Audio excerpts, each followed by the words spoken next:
This is the Content Strategy Insights podcast, episode number 139. Before you can design content or craft a content strategy, you have to truly understand the language ecosystem you're operating in. One way to approach this is like an archaeologist.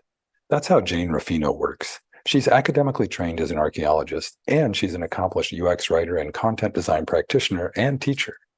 It's fun and instructive to watch her make the connections between these two seemingly disparate disciplines. Welcome to the Content Strategy Insights podcast, where accomplished content strategy experts share their wisdom with our friends in the content community. Our mission is to democratize content strategy, to make its principles and practices accessible to everyone. And now, here's your host, Larry Swanson. Hey everyone, welcome to episode number 139 of the Content Strategy Insights podcast. I am really excited today to welcome to the show Jane Ruffino. Jane is a content design consultant who focuses on training and enablement around the practice. She's also a contemporary archaeologist, which is, I think, maybe a unique thing that she can say about herself in this field. But anyhow, welcome, Jane. Tell the folks a little bit more about what you're up to these days. Hi, thank you so much. I'm based in Stockholm, Sweden, as you can probably hear by my accent. I was not born in this country. I work a lot with, I really specialize in kind of training and enablement, going in and helping people to solve like a problem. Do they need to set up a practice? Do they need to establish foundations? Training designers to make better content decisions, training writers to think like designers, things like that. And trying to help companies like solve their own problems. So sometimes I do that with hands-on work. Sometimes I do that. I've been doing more kind of solution-focused workshops, like, tell me the problem, we'll bring your team together and try to solve it together. So that's pretty fun. And then I also have been, for the last 3.5 years, teaching a 12-week UX writing course through Berg School of Communication here in Stockholm. It's online. So that's been really fun. It's a live course, and I really enjoy it. And but almost halfway through my 7th run of it, which is kind of wild. Oh, wow. That's quite a run, because one of the things I wanted to talk about right away is like you're right in the middle of this crazy growth in this profession we're in, the rise of content design and UX writing. It seems to, it's been around for a while, but it seems to have come out of nowhere in the last 3 or 4 years, which kind of corresponds to the time period you were just talking about. Tell me your perspective of this kind of explosive growth we've seen. Yeah, it's really weird because, I've been working in content strategy for a pretty long time, but, kind of picking up scraps where I could. The projects were quite small, and there was, you took what you could. And then maybe 4 or 5 years ago, I was like, there weren't any jobs. There were very few jobs in Stockholm for UX writing, which was like only became a thing. And I was like, I don't want to use that term. I'm a content strategist. And I was like, fine, I'll use that term. And maybe I'm a content designer and whatever. And I sort of had to make this conscious choice to become a consultant on purpose instead of like freelancing until I found a job, because I thought like this is going to take a long time to take off. Like, it's cool. I'm glad. And then I was approached by Bergs to develop this course. And I had taught content strategy and web communications like 2009, 2010, like quite early, back when I lived in Ireland. And I thought, I would love to be teaching again. This is great. And they hired me to develop this course, and I got to build it from scratch. And at the time, it was like, very few people had really heard of UX writing. And my first run of the course, we had like 5 students, and people were like the field was so different. People were pretty far from it. And one of the great things is like the course kicked off like the week COVID lockdown started. But then also the field took off. And so what I've been really witnessing is like, I've been running the Stockholm meetup, and I've been doing like live events, like in-person events before that. And it was like, they were pretty well attended, but there's a lot of interest in the field. But then it's like, the field took off so fast. And I think what's been so fascinating to me is that because everybody was online all the time and for everything, it kind of took off in this global way. So we actually had a very legitimate global community. And I think it's very different from how a lot of other fields have developed. And as a result, there's been a lot more like global conversation about like, what should we call ourselves? What do we do? What is like legitimate content strategy? What is content design? What is UX writing? And it's like, and actually in a way, I think it's great because it's meant that our field has coalesced and like now we finally get paid a little better. And but at the same time, I think there's been less ability to dig into like what things are regionally, because previously it's like, so there's less appreciation of like regional cultures of this. But the other thing with the course is like a lot of other course directors can like run the same course over and over again. I'm like, nope, I got to keep up with the field. So like this run of the course, I was like, this field is developing way too quickly without enough information architecture in it. So I like crammed a whole module of trying to fit everything I think people need to know about information architecture into one module. So it's like the field is changing so much and so fast that I'm really trying to keep up with it. And I think that that's amazing. And the students are like much higher level. Like now I'm getting people, I think one of the really promising things is I'm getting people coming in who are like design leads and product managers, and people coming in going, I want to learn how to work better with content people. And I feel like that's a really good sign. Like it's a really good sign that people are like, I'm going to take this course that is not cheap, and it's pretty intensive in order to be better at working with this new discipline. And I actually think that's pretty amazing. That's fantastic. I had not heard of that dynamic. You hear occasionally about content designers moving into product and UX leadership roles and research and things like that. But that the interest from outside coming in and studying our stuff, I love that. Yeah, it's great. Yeah, the other thing in there, like those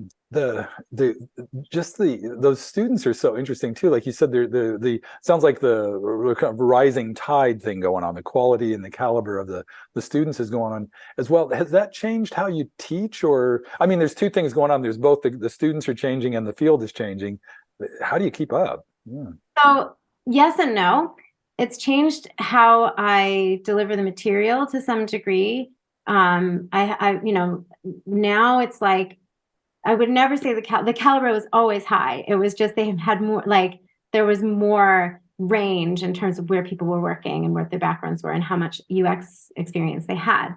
But the way that it's like, so for example, I always have like designers or researchers, and I can then go, hey, we're doing the research module. Can you talk? Like I can actually like hand the floor to students a bit more. But what hasn't changed is the way that I teach. Is I know that everybody is coming in. This kind of brings us to another thing I know we wanted to talk about. I know that people are coming in no matter, and I'm nervous, right? Before I get the list of students and all their backgrounds, and I'm like, they're so impressive. They're going to see right through me. And I'm like, no, I've been teaching for so many years. And I know myself, everybody is so nervous when they come in. And I'm like, I know it's a professional development course, but it's much more terrifying. The more senior you are and the older you are, the harder it is to walk into a learning space and make yourself vulnerable.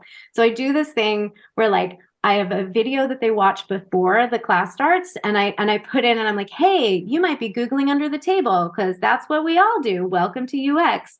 And then I also write them a thing. It's just like, I know that a lot of you reading this are nervous and you think you're the only one who's nervous. And I like write them this kind of empowering thing where it's like, you're all bringing so many pieces with you and no one has all the pieces. So you're here and you're going to see people have pieces you don't have, but you have pieces they don't have. And that's what makes this course so cool. And that's what makes this group so great. And I know that it matters to people because they tell me, and I'm glad it matters because to me, that's like my leadership style is very like, I took the BuzzFeed quiz and I am Ted Lasso 100%. Hey, as you're talking about like putting all the pieces together and working with these increasingly diverse and accomplished people, that kind of points to the growing importance of collaboration in what we do. That's like, because I come out of publishing and journalism, and a lot of people in this field do, and there's not like tormented geniuses, but there used to be more, individual initiative, and now it's like pretty much nothing happens without collaboration. Is that part of what you're teaching in there, or like that, the way you just described how you engage people seems like a first step there? You must do other stuff as well. Yeah, and I mean, I put them in groups. And I actually make the groups based on like, a lot of it's based on time zones, but it's like, who has skills that will complement each other? Who's going to like be able to bring something to each other? And I think a lot about, and this is like, when you start thinking about what is content and what it is we actually need to take care of, it's like everything. And I was reading yesterday because I was using it in my PhD dissertation, this project about, I don't know, 2010, 2011. There was an industrial designer named Thomas Thwaites, and he did a project, an experiment to try to build a toaster from scratch.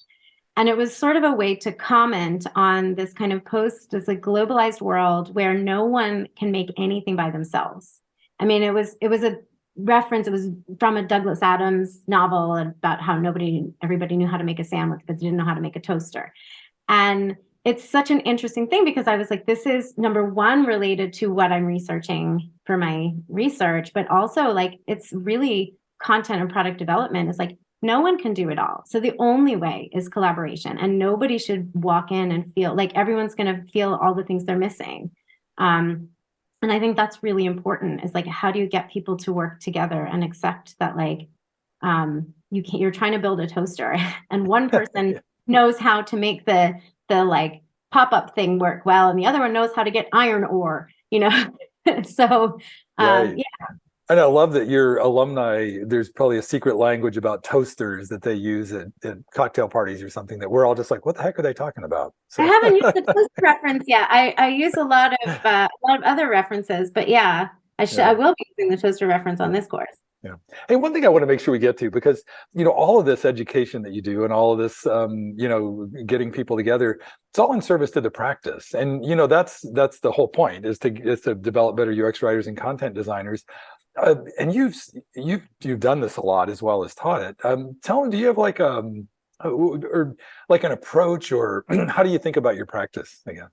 I think about, one of the really good things about the field kind of coalescing and having established ways of working and frameworks and tools is, and those are great and they're really important, but we also kind of lose something in that. And that is that we're content people and we've always had to be really scrappy. And to me, I think being scrappy and being able to go like, okay, what have I got in front of me and what can I do with this? What am I looking at? Is a really big driver of like how I work. So it's like just being realistic about what you can achieve. And, my original, like my master's degree is in archaeology. And when I was training as a field archaeologist, when I was in Ireland, I mean, you just go out in the middle, and this was before digital maps. It was a long time ago. You go out in the field with a paper map that's being rained on, and you try to find the things, and then you knock on a lot of doors, and then you go to the pub, and you just kind of are following. And then when I moved into the next phase of my career, what I realized was I was very into sitting in the pub, talking to people, getting their stories, like getting them to tell me, like, what are you looking at? What am I looking at? What is this? Tell me about this. Is going into like media production. And I was like a little bit of TV research and made some of my own radio features. And it was just really fun because it was just scrappy. You just show up somewhere and you have to figure it out. You have like, you go in there with story you think you're going to tell, and then you get there and it's not that story. So you find the story that's there. You find the person who can find the person who can find the person who has the piece of information you need. And it's so analog. And I really love that. And I actually think it's like the best training for like content design research, also for like storytelling, for synthesizing information. I mean, it's just amazing training. Both the archaeological kind of being able to interpret what you're looking at and sort through things and try to figure out how things got the way that they are. But I also always applied the same approach to when I made radio as well. So I think that's carried through, like that's been the thread through my whole career, is kind of putting like, just like being scrappy, trying to stand there or sit there and ask somebody like, how did this thing get this way? And I think it's just the most important. And it is this like, so there's a few levels of like the archaeologist in me as a content person, because how did this get this way is the most valuable question that I have in my practice. I'm revisiting every content audit I've ever done now and thinking about those artifacts I discovered, because and the way you describe that, it's like about artifacts and people. And in the case of archaeology, it's like whatever that thing, tool, or gadget you discovered. And in the case of content, it's like, well, here's how we're solving that information problem. Is that and I love before we went on the air, we were talking a little bit, and you said there's something about like what you just said. There's no better skill than field reporting when it comes to content design. That's just And I was having a conversation with another content strategy friend recently, and I was like, I wish I had worked at like a local paper. I feel like that there's like nothing else. You're covering the town council, the local sports day, and police corruption. Like you have to move between all these different registers. And and with archaeology, with content, with all these things, like it's not about the stuff.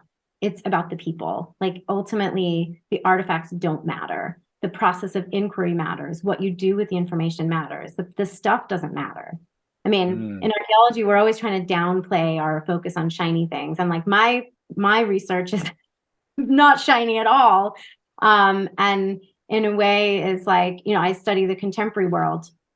So I actually end up doing quite similar things. It's like I'm studying the archaeology of the undersea fiber optic network. And I'm sort of trying to bring attention to the fact that the internet is a place and a thing, and it's made up of things. And that is really fascinating to me. And also, in a way, with content, it's like there's all these things, there's all these people, there are all these constraints, like decisions don't just happen. And I think being able to kind of stand back and go, like, what happened? How did this get this way? It also removes a lot of judgment. I might think in my head, like, wow, this content is a load of crap, but that doesn't help anything. Like, how did this get this way helps me go, like, what were the constraints then? What was tried? What wasn't? What didn't work? What do you think we can do? That's so interesting, because that's like an archaeologist would never like judge a culture on like, that's a stupid way to make a hammer, or you wouldn't do that. It's like, so bringing that same kind of like curiosity and empathy to like content discovery, that just sounds awesome. Yeah, I mean, it's like I use so many of the same skills, but I think it's also that like, and and we were talking about this a bit before, and it's like, I don't think there's anything unique about bringing an archaeological perspective to content. I think the difference, what they have in common is that once you open up your awareness of archaeology not having to be a ruin, not having to be abandoned, because that's the essence of contemporary archaeology, is that like, ruination is like a fetish. And so once you move beyond it, you can be like, oh, everything is archaeology. And in a way, and then it sort of like messes you up for a while. And then it's the same with content, where you're like, everything is content. Because of that, and the varied backgrounds that people from this discipline have, it's like whatever the background you have, like you're going to bring a perspective, because everything is content. So what is your background? Bring it, because it matters. It's funny, as you're talking, I'm reminded of two, not that I usually don't promote my podcast in the middle of it, but I recently had on Tori Podmajersky, who asserts that everything is content and can prove it. And we had a great conversation about that. So there's more evidence for years. Also, when you talked a minute ago about wishing you'd had a chance to do local journalism, I also had Jonathan McFadden on a few weeks ago. Oh, and he's so cool. He's so awesome. Yeah. And he used to be a journalist. He's got all these great journalism stories. And you can see, to what you're saying, I'm going to go back and listen to those episodes again now, because there's some thread. And I wonder if the three of you are unearthing some kind of universal truth about content design practice in like the skills that you bring and how you're doing stuff. Does that make sense? Or? Yeah, no, I think so, because I think it's like you're ultimately, the storytelling piece is important, because there's like, people living the story of their lives. There's the story of the product. There's the like kind of story of the onboarding experience, all of these different things. But like, you have to be able to understand people as they are and not as you wish that they were. And I think understanding how like messy and complicated people are, like the more time you've spent having to do that in a non-judgmental manner. Like I made a documentary once about the Irish property crash, and I was really frustrated by the way that the story was being told, because of course it was greed and overconfidence and all these things. And I was just like, but the picture of like greedy bankers like does not fit rural Ireland as I know it. So I just went to this place that had a really bad problem of abandoned, half-finished housing estates and homes. And I just walked around. I was like, what happened? Tell me what happened. And I interviewed property developers. And I was like, you have to understand you're not being absolved here. I just want to know what happened. And it was so interesting because it was a much more nuanced picture. They still shouldn't have built all those things, but it was like, oh, well, like, of course we knew it wouldn't last, but for the first time, our kids, when they grew up, didn't have to leave the countryside. And it was just like, it's just like understanding that is really valuable. It's like, and it helped me to go like, okay, now I have a better understanding of what happened. I still think it was a terrible idea and you were wrong to do it. But like, it's just having to develop a nuanced perspective. And you also have to like stay close to your subject without getting too involved. Like these people are often very, very nice to you. And you're like, that's great. I'm so glad, but we're not best friends. Right, that's the journalist dilemma. And as you're talking about that, I'm thinking about there's, unlike an archaeologist, you can't go back and change things. A content designer has some agency and influence going forward about the content that happens in the future. How do you take those insights that you've done with your kind of field research methods and turn them into like actionable content plans? I mean, it's a lot of just like getting the realistic picture. For me, it's mostly about like establishing a baseline or going, does this constraint still exist? Like, was this decision made because we were using a platform that we're no longer using or a third-party service that we're no longer using? And I think that's where it's like, the difference is like in archaeology, you develop all of these insights and then you just like write it up and present it and there's nothing you can do about it. But at least, and it's like, just all of the inputs matter. And you can just, making better decisions really, and being able to give people decisions that will work for them. Right.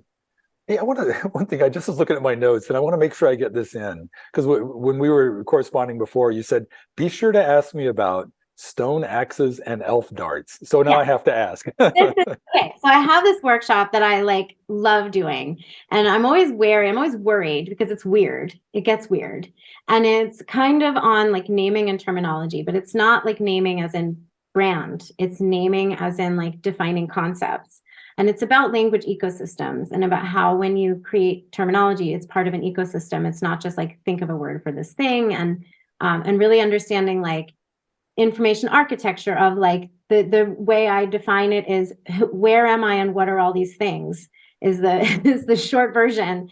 And I use this approach where I have everybody has to be an alien archaeologist and they've come to Earth and they're encountering objects from the modern world. And I go through like, how do we interpret archaeological objects? Like you pick it up, let's say, and like, I don't excavate anymore. I like try to tag along but I haven't managed to.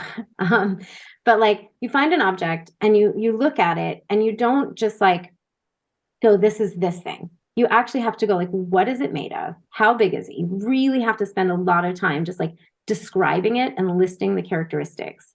And then you can place it in a category. Then you can place it in a typology. Then you can place it in, and maybe it fits with other objects. And maybe it's like kind of fits with this one, kind of fits with this one. Sometimes it's arbitrary, but you got to make a decision.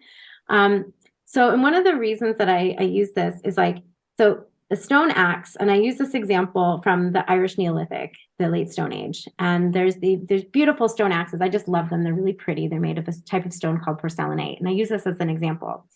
And I say, this is a stone axe. Why do we know it's a stone axe? We know axe is a very old word, but this axe is over 5,000 years old, older than that even. We have no idea what people called them.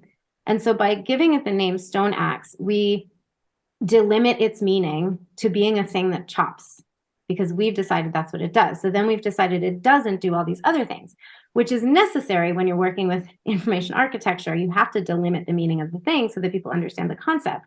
And it fits in with the archaeologist's vision of like, these are stone axes, these are spearheads, these are arrowheads, this is a clay pot, this is this type, this. And so, but before, say, the 18th century, when people found, and this wasn't just like, I have a whole thing on like respecting people's beliefs about the landscape, but respecting people's forms of knowledge, that like multiple forms of knowledge can coexist. So I actually think things like fairies and things like that are really cool and fascinating, and we should be really respectful of them.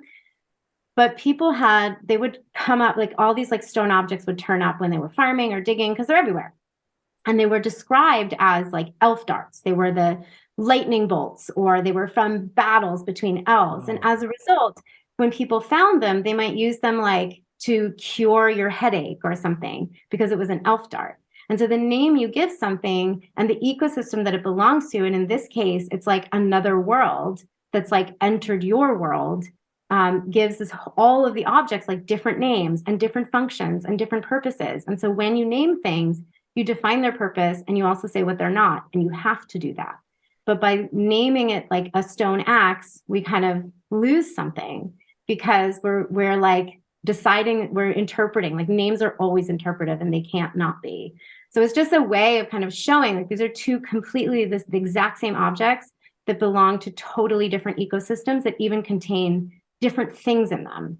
And that's a kind of a story that I tell in that workshop. So now if you like book that workshop, I've totally spoiled it for you, so don't tell anyone else. Okay, mum's the word. I do have some listeners to this podcast, so it might get out. But I love that story, because it comes up. This issue of language just comes up constantly in our profession. Like in I've come across a number of social media posts and other blog posts and things like that, where people are saying, just don't name it, just describe it, understand it, and work with it as it is. And because you're just getting yourself into trouble if you try to name it.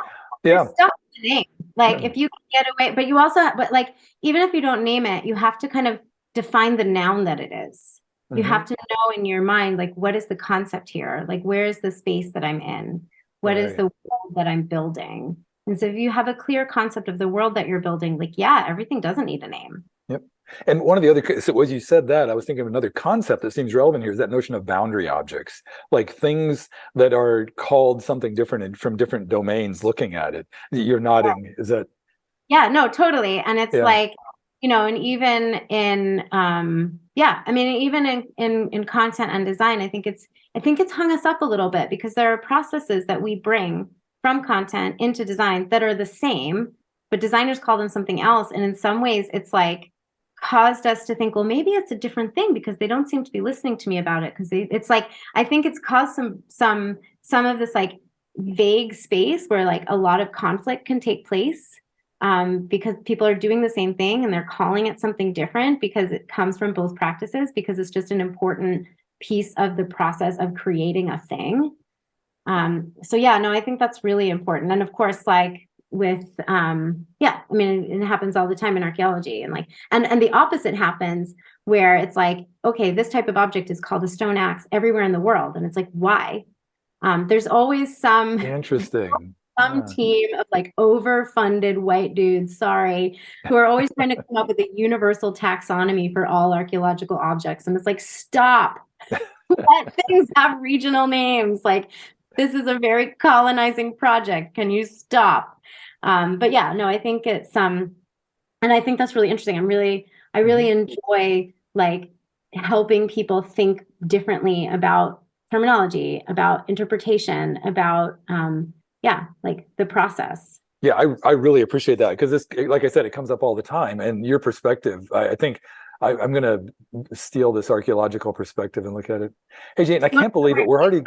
I'm sorry, say it again. Okay, do you want to know where it came from? Okay, where did it come from? Okay, so one quick thing.